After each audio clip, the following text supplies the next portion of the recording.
On this episode of Athletic Training Chat, we have Sadie Adado, who is with the ATvantage. They do a lot, and Sadie is a big part of the recruitment and trying to find athletic trainers for contracts that really promote great quality work, but also great quality balance, and that is what we talk about on today's episode. They really focus on finding ways and finding positions that allow ATs to live their life and not just be beholden to hours on hours of work, whether it's necessary or not necessarily needing to be there. And so we really dive in deep with Sadie about what brought her to this job, this role, and this focus, and why it's so important to her and for the athletic trainers that they look to hire through the ATvantage. So great conversation. I was thrilled to have it. They do amazing things, and it was great to connect with the ATvantage in that regard. As always, we are powered by Mueller Sports Medicine. We thank them for their support of us and the athletic training profession always. And speaking of supporting the athletic training profession and looking to change it, have you heard of Wave Health? This is a new platform utilizing technology to help make athletic trainers more efficient and also increase their reach with, again, trying to find that balance and find a way to help assist in their patient care without them putting in more hours themselves. Check out Wave Health. Let them know that the podcast sent you.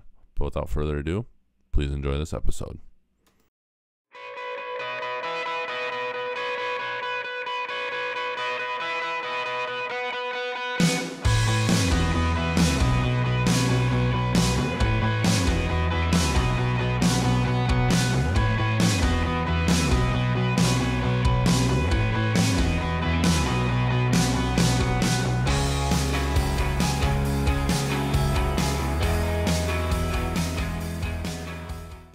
Well, welcome to this episode of Athletic Training Chat. We are on with Sadie Adado. Got the shake on that just to make sure I said it right. And we are going to be talking all things the ATvantage, but then really focusing on kind of work-life balance, if you want to throw that. There's a lot of ways to define it, I suppose, but just a lot of that concept, which I know, and if anybody follows ATvantage on their social medias and whatnot, is something that gets pushed a lot by them, and for good reason. So I'm excited to talk about it. Ultimately, we connected just on having to reach out to have a conversation, and here we are. So before we jump into the questions, I just wanted to turn it over to you to kind of fill in your background, how you got to where you are, and then we'll go from there. Yeah, happy to be here, Joel. Thanks for having me. My background, I have been an athletic trainer for 13 years. I started with my bachelor's. I'm from Michigan, so I went to Grand Valley State, then did my master's at Western Michigan. I worked for about 7 years in the secondary school setting and went back to school for my doctorate. At that time, it was kind of transitional for me, where I was phasing out of athletics and starting my own small business in private practice. So I do specialized rehab now in that frame. So I'm still practicing. I also work with ATvantage. I started as their recruiter about 3 years ago, and I am now the manager of operations. So my role is really talking to interested candidates who are looking for work and finding them opportunities that make sense for them with clients that we have openings. Awesome. First question, just because I haven't had a chance to have Alicia on the podcast. We've tried a couple times in just life. Yeah. Could you just expand on what ATvantage is specifically? You touched on your role there, but just really what it is as a company for athletic trainers. Absolutely. Yeah, happy to. ATvantage is an athletic training owned and operated staffing company. We have been staffing athletic trainers for the last 12 years. And we've now morphed into also staffing EMTs. So it's pretty fluid in terms of the business itself, but ultimately we work as the liaison between clients who are looking for healthcare providers, and we're matching them with the appropriate professional to suit their needs. So that's kind of in short what we do. Awesome. Thank you for just that little bit of a background. Yeah. I know one of the big topics that came through, professional boundaries, better work-life balance. and so on within that. Um, just given your background, secondary setting, I've never worked in it. Will sing the praises of every secondary school athletic trainer as much as I can. Again, never been in it. I don't know how people survive it or do it and excel. But then obviously now, very different roles, private practice, like you said, rehabilitation, still practicing, and then obviously this role with Advantage, but they're really can be hard to establish and implement. And I went through my own personal with this at working in a Division III setting, as life evolved for me, really needing to set those up. What have you found that works best for you and just what you have all learned in what you've done in terms of professional boundaries? Yeah, I think you're spot on. I think professional boundaries can be really vague, and we're all like, yeah, yeah, professional boundaries, but a lot of people don't really understand how to implement that or what that really means for their lifestyle. Sure. So I think for generally speaking, in healthcare and specifically athletic training, I think it's really vital that you evaluate your role. Your professional boundaries are going to be unique for you. I can give recommendations of what's worked for me, and that might be a good starting point for someone else. But the things that I do might not be the things that allow those professional boundaries to be successful in your life. So I think that's the first point is it's got to be based on your situation. So because of that, and this is kind of how I view professional boundaries. Self-reflection for me is one of the most crucial parts of that. I think it's the first building block to understanding how to put a boundary in place. You don't know where you need to put a boundary until you understand what is out of control or what is, kind of just unleashed in how work is infiltrating into your life. That is really what a professional boundary is saying, this is the line for me, and this is what I won't cross in this certain scenario. So that again, that can be applied to a lot of different things, not just professional. It can be personal as well. But you can then kind of taper that down to very actionable steps. It can be as simple as setting a schedule. It can be um, this is my boundary around communication. This is how I want people to communicate with me or reach me. Or it can be more broad, where you're saying in any work scenario, this is what I will accept and this is what I won't accept. So I think it can be on a macro level, and it can definitely taper down, and you must taper it down to a micro level in order for that to be successful. So I feel like that's the first piece, is evaluation of what your situation is, what your wants and needs are. And then I think the next step of that in most professional settings is communicating that. Once you've communicated to yourself and you're like, oh yeah, I understand what I need and want. Now, how are you going to go about communicating that to the people you work with, to your organization, so that you're advocating for yourself and they're also understanding what the line is? Yeah, and that was going to ultimately be my follow up. I've had this conversation with people, like it's great if you have a cancellation of, policy or policy and procedure about, if I don't know within 24 or 48 hours, I'm not going to cover. Um, but if nobody else knows that, it doesn't really matter. And that can be really uncomfortable and hard is to reiterate those things to people and put that out there and stand behind it. And I would argue, knowing this myself, like the first time is always the hardest, but it Mm-hmm. definitely gets better. I Yeah. feel like as it ultimately works out and nobody loses their mind completely, it ultimately seems to work out and be better. But I'd be curious just what you learned and come across in the process of actually that communication aspect. Yeah. I think you're kind of going down the road of, and I eventually wanted, I'm sure this is going to come up at some point, but we're kind of going down the road of the the beauty of saying no. I think athletic trainers specifically, we love to say yes. We love to be the yes man. Yeah. wear all the hats, we're the jack of all trades. And I think in a lot of ways that's a beautiful thing, but saying no can be just as beneficial for everyone involved, especially if that boundary, you establish that boundary, and now it's the test of that. And like your example of, I need 48 hours notice before I can attend or work an event. Yep. And we know athletic training, like, schedules shift all the time. And so maybe that policy doesn't work for you, but let's say that is your policy and someone's coming to you saying, hey, I need you to work. It doesn't mean you always have to shift your boundary. You can definitely lock that in.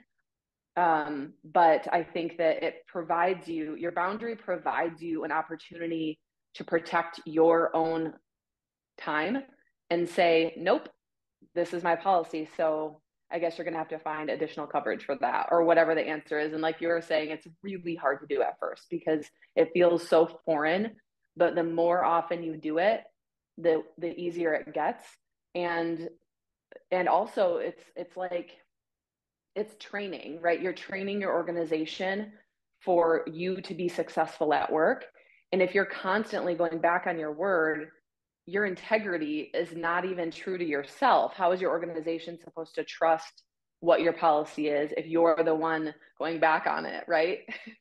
Well, yeah, and it's hard to continue to say yes and that against what you said, and then all of a sudden now you want to say no, and that is hard Yes. to try and explain away.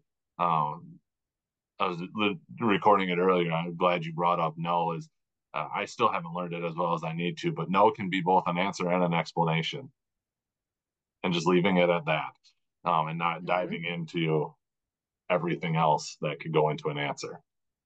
Yeah, yeah. I think sometimes we, like, just as humans, we kind of over explain. Like, let's say I have plans with a friend and I have to cancel. Yep. I don't have to give them a reason why. I Right. can say, you can make it very general, like, it's not going to work for me tonight. Let's reschedule, right? I think that's, people want the reassurance that they're not just being left in the dust, Yep.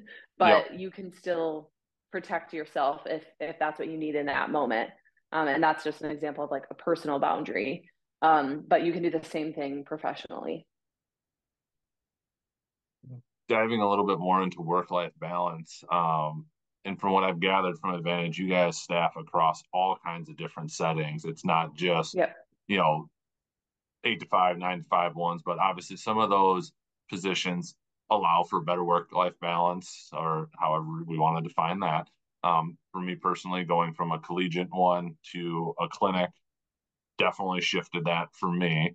What have you learned from work-life balances and best practices in your own? Obviously, going from the two very different settings, and also how do you all promote that as part of your work, as a uh, I'm trying to, like, kind of a placement company? How I can't remember the exact words you used to Like define it. as an employer, as a staffing Yeah, company. staffing company. Yeah.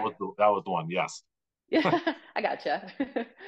I think I'll start for me personally. I got to a point, and I actually, when I was in my doctorate program at Indiana State, they had a heavy focus on quality improvement. Quality improvement's been around for a long time. You look at manufacturing and how they can, like, look at Amazon. Like, how do they run their business? They're constantly evaluating the things that aren't functioning well and improving them so that the whole system can function more efficiently. So that is quality improvement at its core. I think, kind of going back to that critical evaluation of your specific situation, for me, I was starting to recognize that I was spending all of my time, and it never felt like an investment of my time. At one point in my career, I had multiple jobs just trying to, like, make ends meet, right? And I would go to bed late and wake up early and repeat, and looking back at that, I wish I had known this concept of quality improvement, because I think I knew it in theory, but I had never actually put it into practice until my program had a project where we had to focus on something in our practice that needed improvement.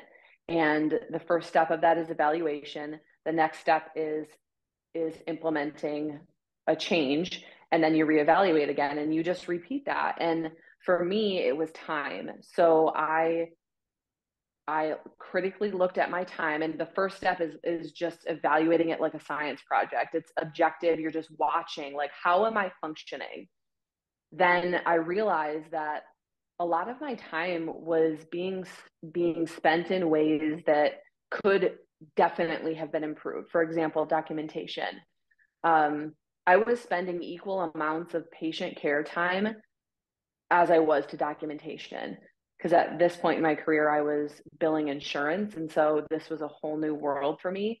But that means that my amount of time I was paid was cut in half, because I'm not paid for documentation. That's just part of, what I have to do. So I then went back and figured out, how can I be more efficient with my documentation practices so that I'm spending less time on it and overall my efficiency is improving. So that's one example. For me, it was about time management. And once I was able to harness that, I started being able to implement that throughout my professional life, but also in my personal life. So it kind of encouraged me to create time blocks. So what I do now is I have chunks of time, and you can choose whatever amount of time you want. Depends on your work day. It depends on who you are. Some people are morning people, evening people, late night, whatever. But I personally have a block of time every day that I dedicate to what we call the zone of genius. It's like, this is my time to shine. This is when I'm going to be the most effective in my work. And the rest of the time, it doesn't mean I'm not working, but it means that maybe I'm tying up loose ends and other stuff. These are more like maybe loose appointments, but this chunk of time that I choose, that's my own choice and allocation of how I'm investing my time. And it feels so much more productive, because if I work for that 3 hour chunk of time and I don't do anything else the rest of the day, I know that I got the big ticket items that I needed to get done. So from an efficiency standpoint, you're to the moon at that point. Like, you're doing really well with your work. So that's one example of what I do, is scheduling and time blocks. Now I'll kind of answer your second question about how does ATvantage promote that. We're really big on empowerment. And again, this is going to look really different for each person. So we don't want to micromanage. We're not here to do that as an employer, but employees often need a guideline. So that's kind of how we function, is we're giving recommendations of, this is what we think your schedule could look like for you to be effective in your work and also have time in your life. But you're welcome to modify this if you need to alongside your site. So we're really encouraging the collaboration between healthcare provider and the site that you're providing services at, so they're on the same page. And as long as those two parties are happy, we're happy. So that's kind of how we view it from a company perspective. I like that.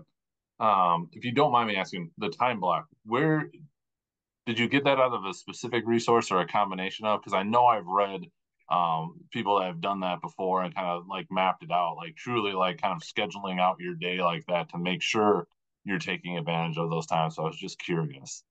Yeah, I think it's probably a hybrid of things. I don't know if you've ever read Tim Ferriss, The 4 Hour Work Week. Oh, yes. So Big that Ferriss is fan. kind of, yeah, me too. That was years ago. That was one of my first experiences with self-improvement. And again, kind of going back to that self-reflection. Sure. And just this concept of, wait a minute, yeah, why do we spend 40 hours a week working when we could get done what could be done in 40 hours, we can get it done in 4. Right. So I kind of took that and modified it, obviously, over time to what my roles and responsibilities are now as a professional. but it worked so well in my professional life that I was like, why don't I do this for my personal time too? So every day I have a time block of when I'm working out, for example. Yep. So I have, this is my time. That way I'm not sitting there. You probably at the gym where you're looking at people just on their phones, like the whole time they're working out. And I'm like, what are you doing? Like, you're wasting your time here. You're here for a purpose, and you're actually extending your time. So you spend 2 hours at the gym, but you're on your phone half the time. So that's Right. another example of how I kind of transition that to my life. Um, and even like plans with friends, they go in my calendar. It's not like I'm like, yeah, let's hang out, and it never happens. Like, I put it in my calendar Right. because for me, that helps me understand that I have a 4 hour window now that I'm going to spend with somebody. So I think it just kind of fosters that intentional time, whatever you're spending your time on. So that's kind of, in short, the time block. Yeah, that makes a lot of sense. And again, I know I had heard it somewhere and just doing that because then being able to go back and look if you're not achieving goals, well, this is why. Like, I didn't block out the time to do that. I've gone a little different route because I haven't had the time to block like that and whatnot. But I daily or have, I don't know if it's daily anymore, or with just kind of initiative like strategic versus tactical goals. Like the strategic ones being the ones that Mm, need to get done today to get something accomplished, but then always having those tactical ones that you're going and they're maybe a little bit more involved, but you still have them, and then you figure out how you can mm-hmm. break those down into those strategic Yeah. goals to make it happen. And that's been useful for Yeah. me to take a look at it that way, and just kind of break down that big goal into more Yep. manageable Bite parts, if you will. bite-sized Yep. pieces. Yeah. Another piece actually of the quality improvement project we did was breaking things down to what we called a mini habit. Sure. So it's essentially making it something that turns into a habit for you. And it's, again, taking this large concept and, like, exactly what you're talking about, you're chunking it down to be able to actually, like, swallow that bite. Like, you can't eat, they say you can't eat an elephant in one sitting. How do you do it? Bite by bite, right? Yep. So Yep. that's the habitual nature of it. And I realize this is very conceptual, but for each person, that goal is going to look so different. So it's hard for me to say what's an example of a mini habit. It's like I don't I don't exactly know how to explain that. It has to be specific for you. Like, you need to figure out your own mini habit. Um, I'm trying to think. I guess actually one that I remember from my program was I was feeling really stressed. And so I took that as like, okay, I'm feeling stressed lately. And I kind of broke down, like, how can I start to recognize when I'm feeling stressed? And Yep. so for me, it was tuning into my face and how much tension I'm putting on my face and my cheeks. And so my mini habit was, anytime I felt like I was clenching my teeth or like my tongue was on the top of my mouth, Huh? I would relax that. And that was kind of my cue to go, okay, your body is feeling a certain way right now. Sure. And that's only going to filter into how you're feeling overall. So that could be a good example of like a mini habit. Yeah, I don't know how much legitimateness is in this, but I heard this from someone. If you do I think it was 17 minutes a day, if you go and like focus on something and learn something like a skill, whatever it is, if you do that for a year, you're in almost every field, like top 5% of people with like knowledge or skill in that specific thing. So again, to the mini habit concept of like, you can do a lot in just a little bit if you're consistent with it. To your Yes. point of like blocking things out, it doesn't have to be hours and hours of block to do it, but just that Yeah. consistency is so powerful. And I think that Yeah. sometimes gets lost, especially in a world where everything seems to happen faster and faster. So, Right.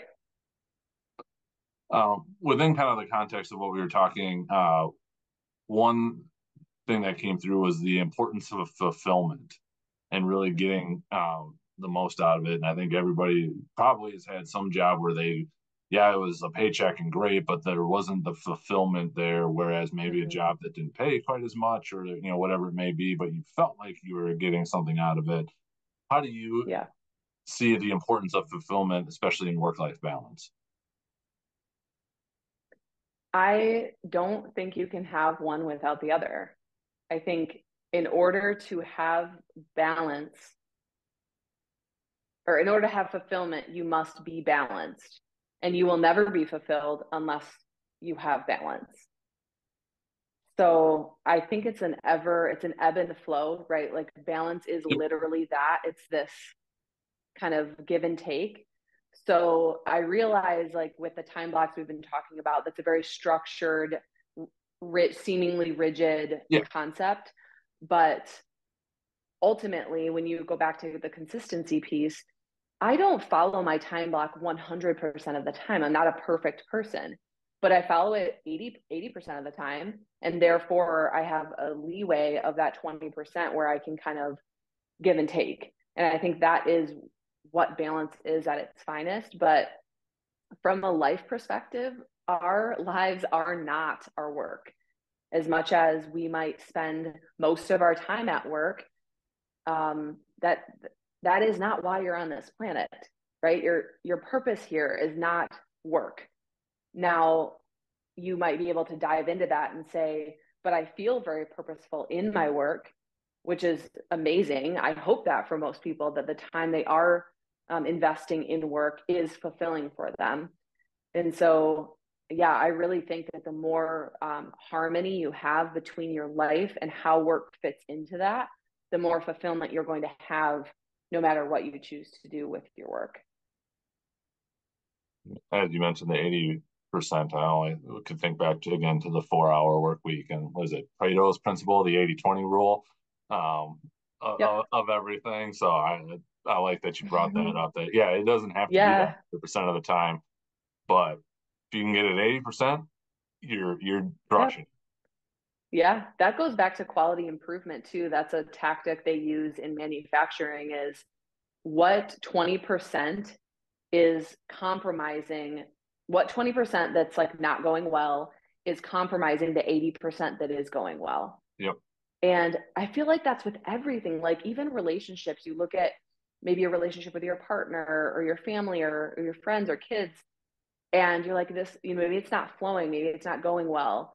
Look at that small thing that might be making the rest of it tainted, right? And if you can fix that or adjust that, the rest of it probably will go pretty smoothly.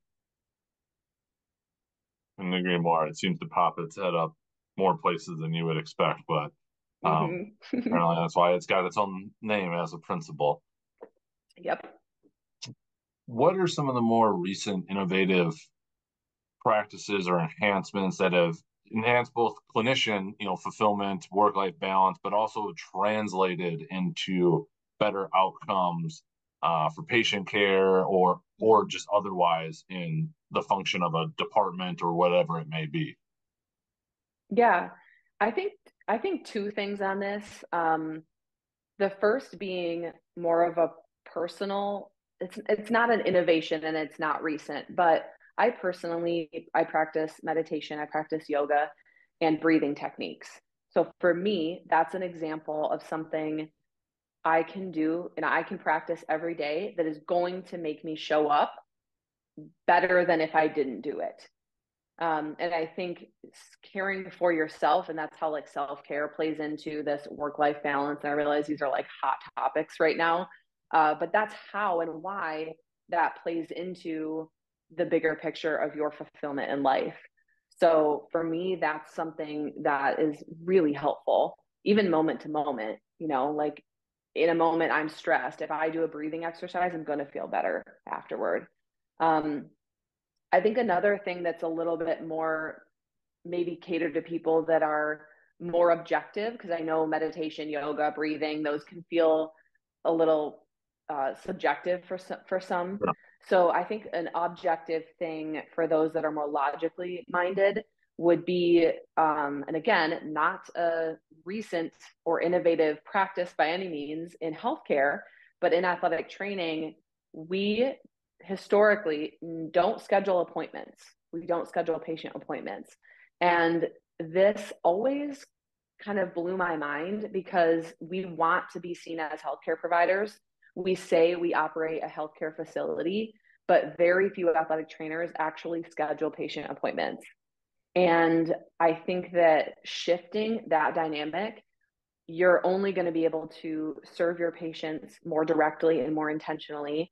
You're going to have better patient outcomes because you're able to give all of your attention to that task.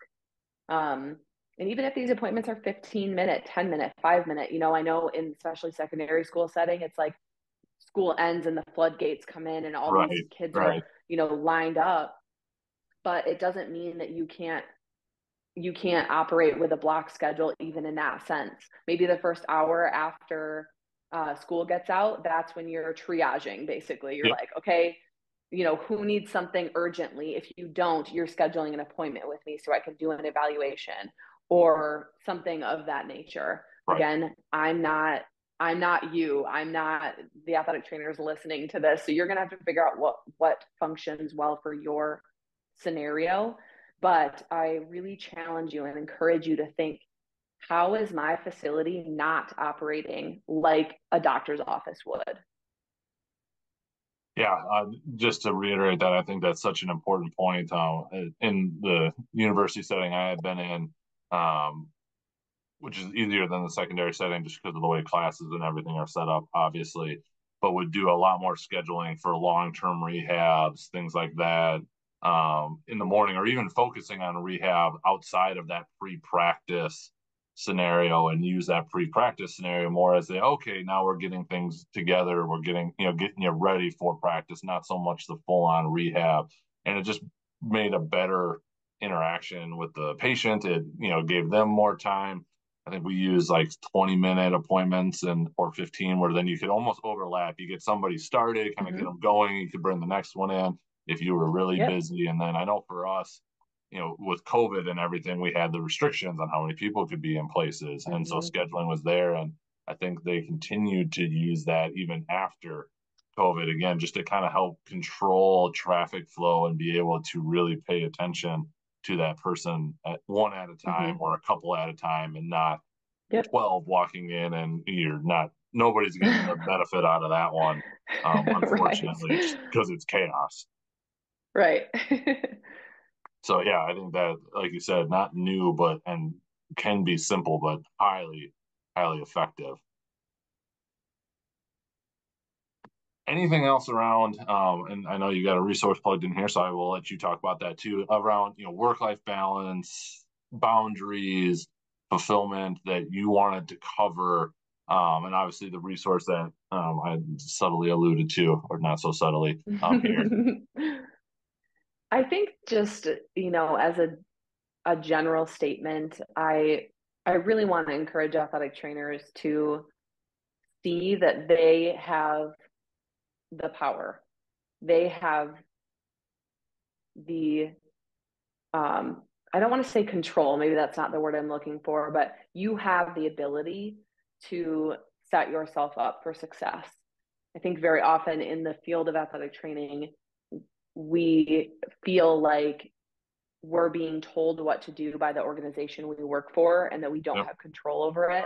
But I think that being your own advocate goes a really long way. It shows, when you advocate for yourself, it shows to your organization that you know your worth, and they're only going to be able to see that if you demonstrate that to them. So I think just generally with everything around work-life balance and fulfillment, I think it's important that athletic trainers understand, as a human being, you are entitled to showing the world what you have to offer. And that is valuable, so don't diminish that. Don't get walked all over. This is where like that boundary is in place because it's protecting you, because you're a valuable entity to this planet. So I think just generally speaking, that's probably a good note to end the conversation on, specifically professional boundaries. ATvantage actually released a free ebook this year, all about professional boundaries and how to implement them. So there's going to be a link that you can click on and get that free ebook. So there's a lot of really good tools in that if you're interested in doing that. Awesome. And yes, we will definitely link that up and make sure that gets out there. Great. So on to the AT chat questions. First one is, where Yeah. do you see athletic training going in the next 5 to 10 years? Yeah, this one was kind of fun for me to think I'm about. very curious about your insight on it. So So I think this kind of goes back to what I had just mentioned about operating as a healthcare facility. I see athletic training in the next 5 to 10 years really taking a step forward as it relates to being viewed publicly as a healthcare provider. I think up to this point, we've just been in this constant battle, if you will, with the public eye of what do you do? And I've been there. Like people say, I still have family members that say, "Oh, you're a personal trainer," and I'm like, "Nope," and you gotta explain that whole thing. So I'm really hoping that in the next 5 to 10 years, uh, we start to emerge from this confusion about what we do, and people are starting to understand what we do without us having to explain it. I think part of that, though, it comes back to the athletic trainer. If you're operating as an AT and you've been operating the same way for your whole career, or by the way that you were educated and you haven't changed anything, do you think anyone's going to change the way they look at you? So I think that, the operation as a healthcare facility is one actionable way that we can be viewed as such. sure. So I think the only way we can promote our value in that sense is to show the community what we're doing as a healthcare provider. This kind of ties into, everything ties back to money, of course. So, as healthcare providers, we're constantly saying we're not paid enough. We're comparing ourselves to physical therapists, PAs, all these other kind of overlapping fields. And we're going, why are we paid so little? And in my mind, it's because we don't document. If you document the patient encounters that you actually have, and you translate that to a dollar amount and you present that to your stakeholders, you're showing them you're saving their organization millions of dollars. The research is insane when people actually document and they translate those patient encounters based on, how insurance does it in the 8 to 15 minute increment, is 1 unit of time. If you use that same model, um, athletic trainers would be worth millions. And I don't think athletic trainers see that yet. I think they're still kind of in the grind of like seeing all these patients and doing like kind of triage mode, but we're prevention specialists at its finest. So why not think of it from a prevention standpoint and start to advocate for yourself before you even start seeing patients? Um, so that's kind of how I see things shifting in the next 5 to 10 years. I really hope that the culture as athletic trainers start to shift, because I think that's only going to change the public eye. I agree with you there. What advice would you give to yourself if you could go back when you were a younger athletic trainer, and if you could kind of set when that was and what that would be? Mm-hmm.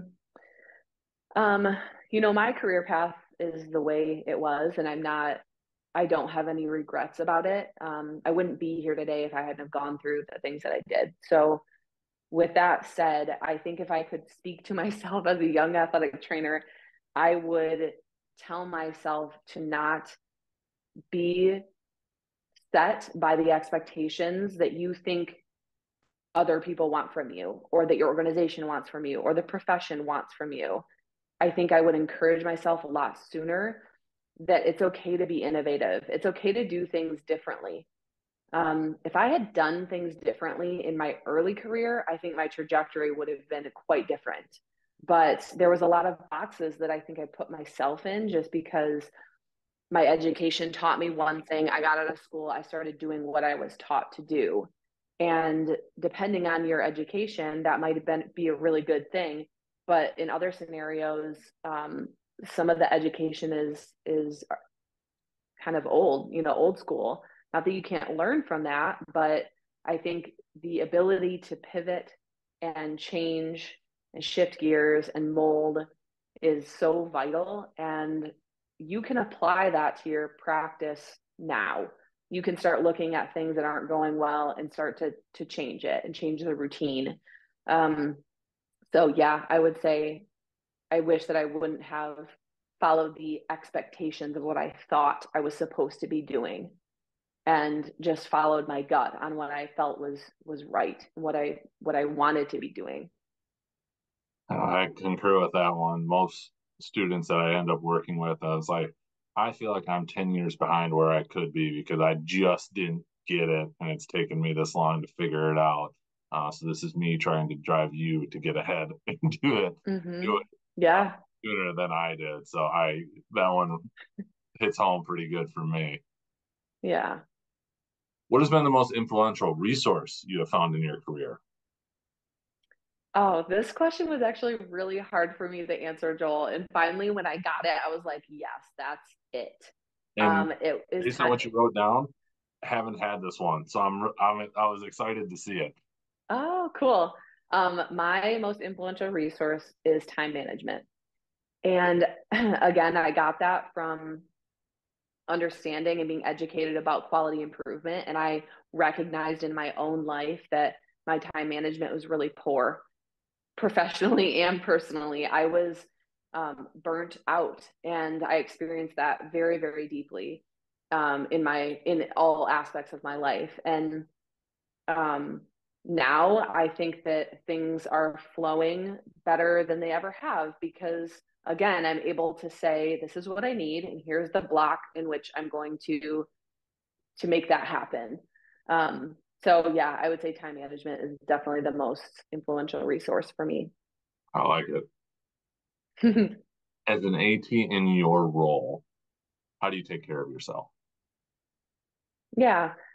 Uh, First and foremost, I make sure that I am healthy. So for me, sleep hygiene has been big. Like I had mentioned before, I was the one that would be like, yeah, 4 to 6 hours of sleep, I'm fine. What do you mean? Right? And, now I can confidently say I am in bed for 9 hours a day. Um, so sleep hygiene, I think, was huge for me. I even use an app, Sleep Cycle, that has been really effective. Um, and there's other methods of tracking that. Tons of people have Apple Watches and all of that. So sleep has been huge. Other things, taking care of myself in terms of my physical body. So making sure I'm exercising, giving myself enough rest between exercising, and food obviously is a big one, making sure that I'm nourished and those are good things that I'm putting into my body. But again, all of those things follow the 80-20 for me. Um, could things be better? Sure.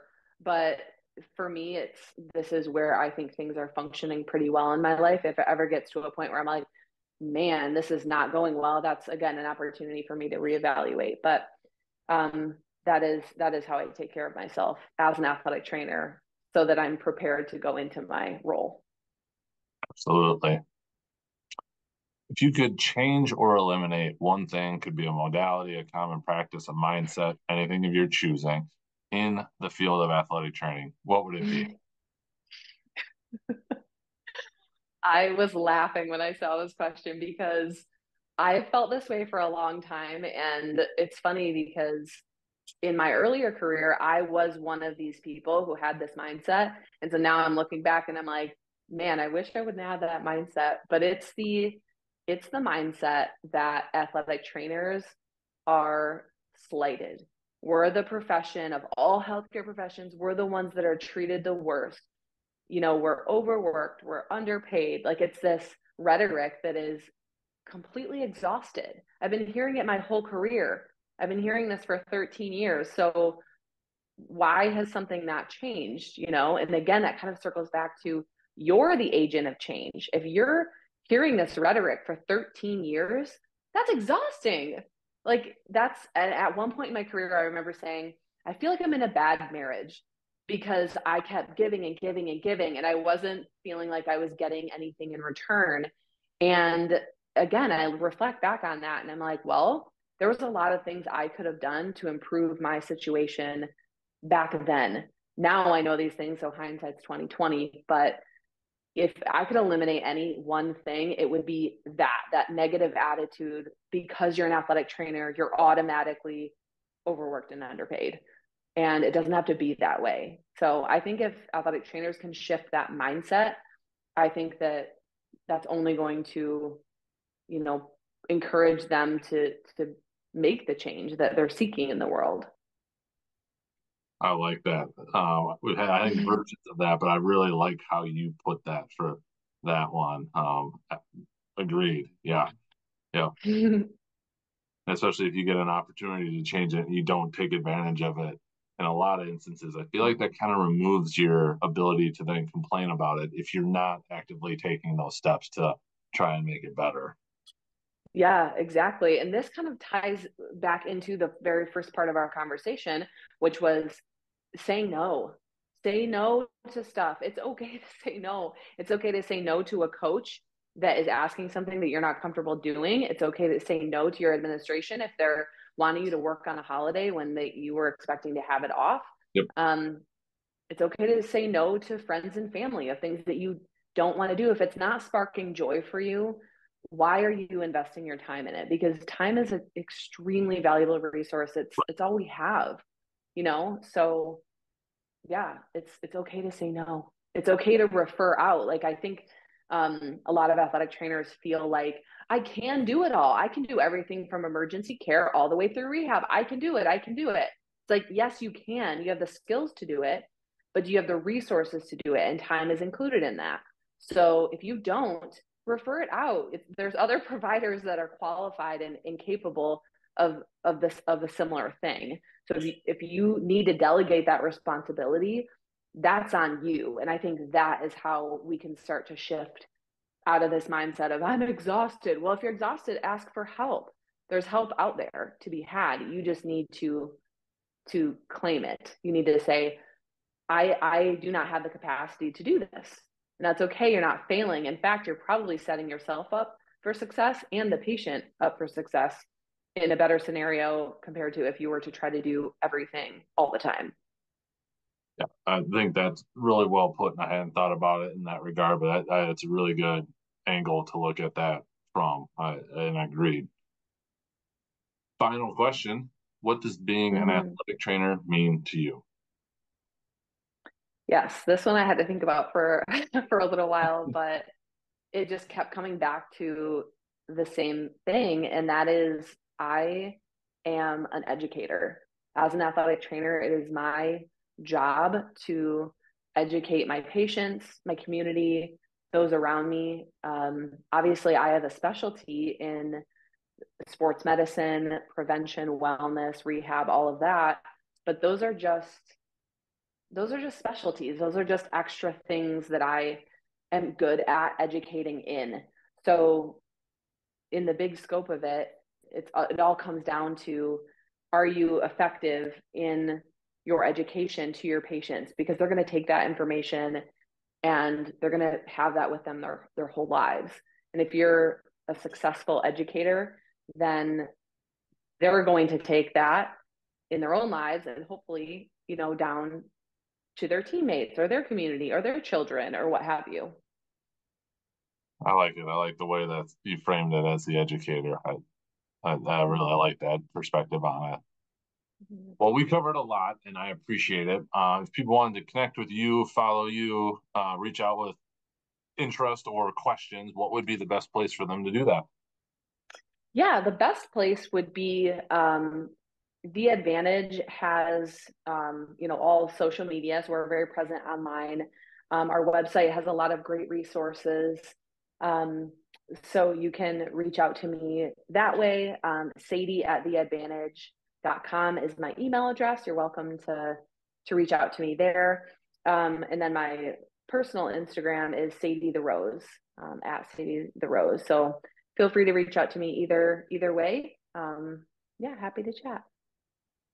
Well, we will link all those up as well, along with that resource that you mentioned. But I just want to thank you again for taking the time, sharing your insight from all the different aspects of your career, working and not in all the different ones, but thank you again, and look forward to connecting more in the future. Yeah, it was my pleasure. Thank you, Joel. Of course. Thank you for listening to this episode of Athletic Training Chat. I hope you were able to take away some ideas, some things you could potentially implement into your own professional life and personal life, and maybe even take a look at the ATvantage to see if they've got an opportunity that fits what you need in your career currently, or definitely something looking into the future. We truly appreciate you taking a listen. Sorry we've taken a little bit of a break, but we're happy to be back and got some great episodes coming up with more to get scheduled.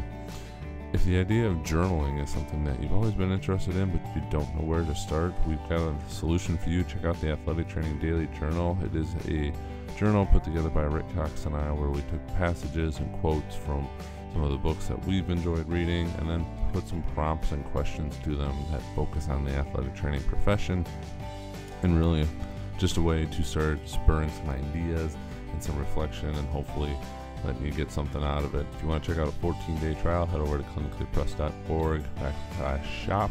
It's through a checkout, but no payment information needed, or check it out directly on Amazon.com. Thanks again for listening.